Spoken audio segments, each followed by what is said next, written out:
제가 이게 타이틀을 온라인 노방전도 이렇게 표현을 했어요.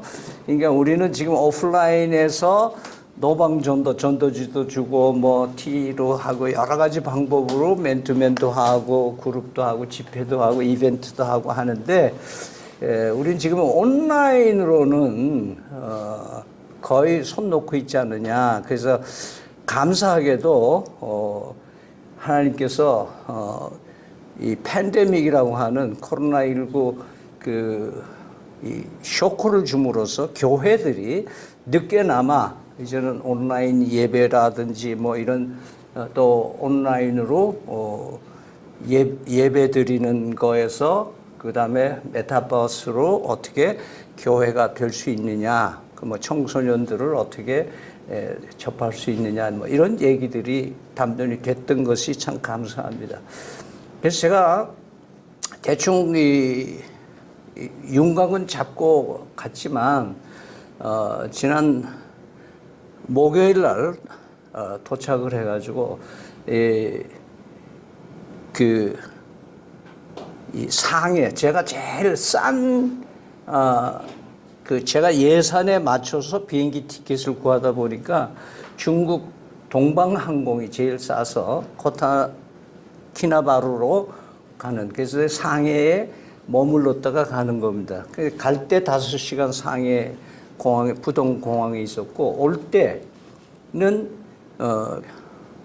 키타바루에서 날씨가 안 좋아서 공항 안에 들어가서 10시간을 대기하고 있다가 왔더니 이 환승 비행기가 없기 때문에 상해에서 싼 비행기 표를 샀더니 호텔도 아주 싼 데다가 그렇게 해서 상하이에서 하루 자고 그 다음날 아침편으로 왔는데, 또 캐나다에서 손녀딸이 프로젝트가 있어서 서울 왔다가 그때 아니면 나를 못 만난다 그래서 부산에서 또 만나고, 그래서 토 이틀간 제가 준비를 하면서 다 준비하고 나니까 어떤 그래도 다른 분이 다른 사람들이 하는 것보다는 내가 한다고 자처를 했는데 이게 성경적으로 뭘 좀 해야 되겠다 하는 생각이 있어서 제가 막 이렇게 뒤지다 보니까 이게 머리가 안 돌아가더라고요. 그래서 여러분이 챗 GPT라는 게 요즘에 성행하고 있는데, 요거는 또 다음에 우리가 또 좋은 강사 모시고 해도 좋겠고, 이제는 너무 뭐 보편화돼서 많이들 사용하고 있는데, 코파일럿이라고 윈도우에서 하는 AI의 거기다가 제가 질문을 해봤어요.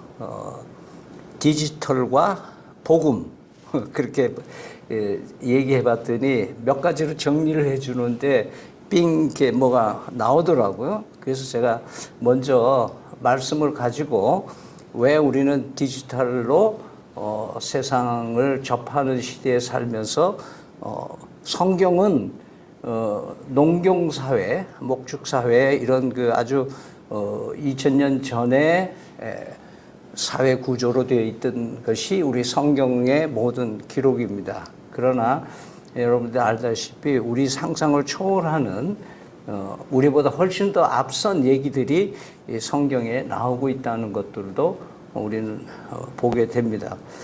그러면서 디지털 세계와 문화라는 얘기를 이렇게 해보면서 지금 현재는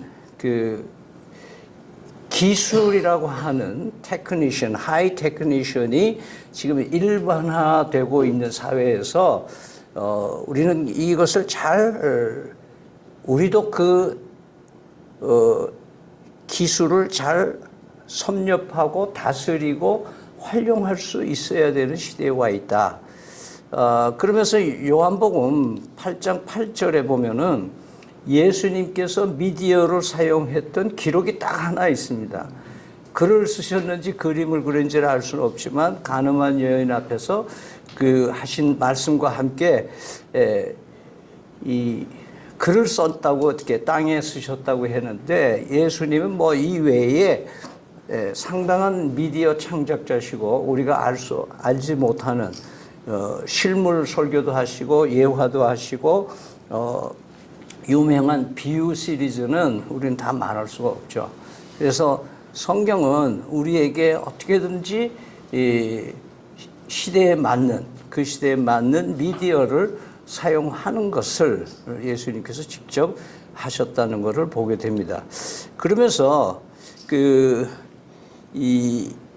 우리가 미디어 세계, 우리가 지난번에 메타버스로 전도한다는 걸 한 번 해서 동수대 교수님이 와서 하는데 그분이 한 3분의 2 시간을 이 인터넷 사이트, 메타버스 세계가 얼마나 타락했는가에 대한 얘기를 하시는 바람에 실제 메타버스를 좀 맛보고 싶었던 사람들이 많이 좀 실망하고 가신 분들도 있었어요.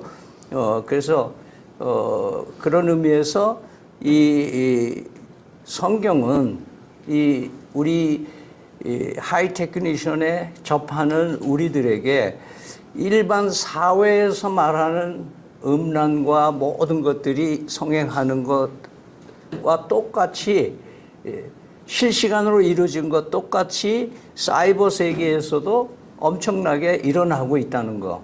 그리고 우리가 알지 못하는, 그러니까 보통 우리 여기 있는 평균 연령들은 그렇게 깊이 딥테이크를 안 하시기 때문에 잘 모르지만 이런 쪽에 청소년들이 들어가고 있다. 그런 의미에서 우리는 그 해로운 꼭 좋은 것만이 아니라 굉장히 해로운 환경 속에서 있기 때문에 골로새서에 보면 철학이나 헛된 속임수로 우리가 빨려 들어가면 안 된다. 한번 손을 대면 계속해서 그것에 빨려 들어가기 때문에 그래서 그리스도를 따라가는, 그러니까 우리가 신앙의 핵심은 잃지 말아야 된다. 이것이 굉장히 중요한 이슈다라고 얘기를 하고 있습니다. 그 다음에는 우리는 늘 새로운 마음으로 살아가는, 그 새로운 시대에 맞춰서 새롭게 변화되는 것은 예수 그리스도로 변화되는 것을 말하는 거지, 대개 보면 교회가 마치 시대의 변화에 맞춰야 된다라고 생각하는 사람들이 있는데 그렇지는 않습니다. 앞에 얘기한 대로 그 거짓 선지자들과 거짓말들이 상행하고 사회 악이 범람하고 있는데 거기에 우리가 물들기가 더 쉽지, 사실은 거기서부터 자기 지키기가 상당히 힘듭니다. 그래서 바울 사도는 여러분이 잘 아는 대로 늘 새로운 마음으로 변화를, 트랜스포메이션이라는 거는 항상 내가 새로우려고 하는 노력이 있어야 된다. 새로우려고 하는, 그 예수 그리스도 안에서 말씀으로 새로우려고 하고 늘, 여러분 혹시 그 성경을 읽어보면은 작년에 읽은 거하고 금년에 읽은 거하고 또 다르고, 우리가 신앙 처음 시작할 때 읽었던 성경하고 지금 읽는 성경하고 또 다르고 하는 것을 우리가 보는 것처럼 말씀은 그대로인데 우리는 변화된다고 있다는 것을 얘기를 하면 끊임없이 우리는 새롭게 온전한 뜻이 무엇인지를 계속 발견해 나가고 새로워지는, 그래서 우리가 이 IT 쪽에서 삶을 사는 삶도 그 기술만 발전하는 게 아니라 내 삶의 태도 자체가, 신앙 자체가 계속적으로 지속적으로 변화돼야 된다고 하는 것을 얘기를 하고 있습니다. 그 다음에 우리가 IT 쪽에 손을 대면서 디지털 세계로 들어가면 디지털에도 이웃들이 있어요. 그죠? 이웃들이 있어. 뭐 댓글을 달고 이렇게 좋아요, 공감하는 사람들 있고, 이게 다 이웃들이란 말이죠. 그러니까 그 이웃들이 좋은 이웃만인 게 아니라 나쁜 이웃도 있고, 또 그 이웃들이 때로는 엄청난 고통을 받는 이웃들도 있을 수 있어요. 그러니까 사이버 세계 속에서도 우리는 이웃 사랑하는 거를 멈춰서는 안 된다.